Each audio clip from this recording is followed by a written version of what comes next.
Hi guys, so today we're going to go over the start of the non-calculated section for both the AP Calculus AB and BC. So here we have FRQ 3 and we have the obligatory table question that comes up every single year because College Board likes to make us approximate stuff with tables. So here we have part A where we are getting an approximation of a derivative. So for here, this is very simple. We've gotten asked this a lot before. So r prime of 1 is approximately equal to r of 2 minus r of 0 over 2 minus 0. Parentheses here. Because we need units, we're going to say this is words and minutes equals 100 minus 90 words over 2 minutes equals, no, this is words per minute. This r is words per minute. This is a rate function. This is very important because we need units. So this will go to 10 over 2 or 5 words per minute or 5 words per minute squared if you want to write your answers or units like the physicists do with acceleration. If you like to think it that way, because basically you're given a derivative because you're given a rate, and then you're differentiating that, and that's actually your second derivative, but it's just r prime because you're already given a rate function. They use r to represent the prime instead of a double prime for r prime. You just think of it that way. It's kind of something they like to confuse you with. Part B. This is like one of the first things you learn in a calc course, but with all the other 9 units, you might be forgetting this. We're going to use the IVT. So the IVT states that if a function is continuous across a closed interval, there must exist a value c within the corresponding open interval that is located between two given values of the function on the interval. So this is always true, and it makes intuitive sense. This theorem is pretty much just common sense, you think of it. If a function is continuous, it must cover all the values in between the two y values within that interval. So here, let's say here this. Since r of t is a differentiable function, it is continuous on the interval 0 to 10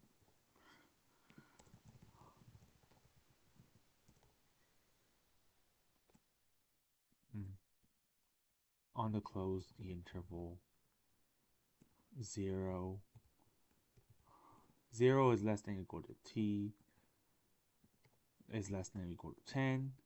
It's continuous on the interval 0 less than or equal to t is less than or equal to 10. So the intermediate value theorem applies. So now let's say r of 0 equals 90 and it's less than 155, and r of 10 equals 162 greater than 155. So by the intermediate value theorem, there must exist a value c for 0 is less than c is less than 10, such that r of c equals 155. And this is our answer for part B. And now we have part C, where we're in asked Riemann sum. Or is it? Because we're going to use a trapezoidal approximation. Recall that the area of a trapezoid equals b sub 1 plus b sub 2 over 2. So basically the average length of your bases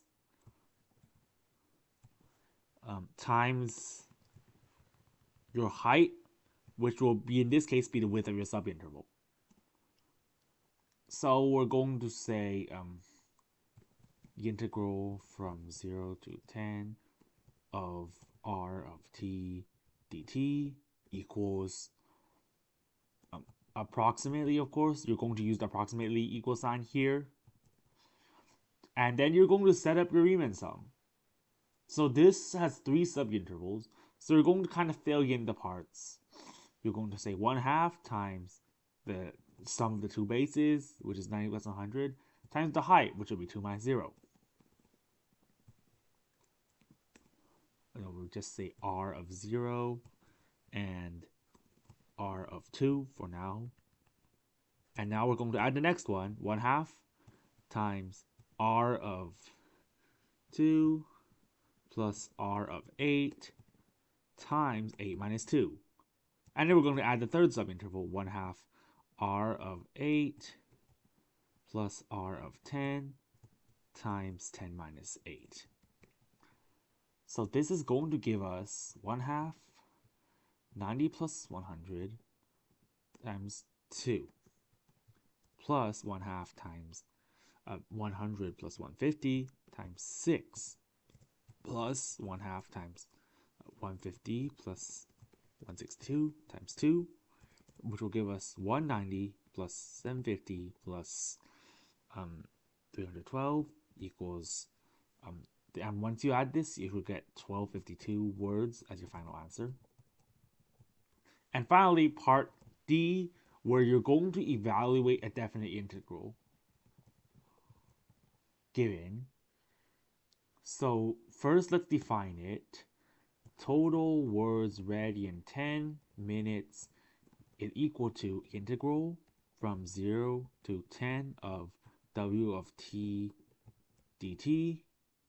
And this will be equal to, since our original function is 3 w of 10t squared minus 8t plus 8t plus 100.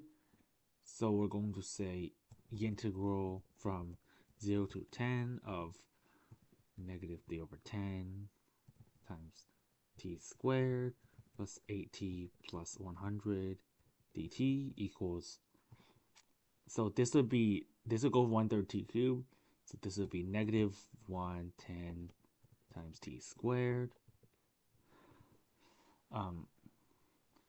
t squared plus 4, this is t cubed, this will be cubed, 4t squared plus 100t, and you evaluate for with 10, evaluate at 10 and 0, and subtract from evaluation at 0 equals negative 110 times 1000 plus 4 times 100 plus 100 times 10 equals negative 100 plus 400 plus 1000 equals 1300 words. This is our part D answer. So this was a pretty straightforward table question. You should be studying these for quite a bit because they are guaranteed to come up every single year. I haven't seen a year without it in a while, and it's a pretty good way for College Board to test your understanding of key concepts, especially with the integrals and Riemann sums. So expect one of these. To this year is pretty straightforward, except the trapezoidal approximation I think could have threw people off. But you gotta remember your 4 types of Riemann sums very thoroughly because one of them will be tested here for sure. So good luck if you're taking the lay exam or if you're using this year's exam to prepare for next year or any later BC or AB exams. Thanks.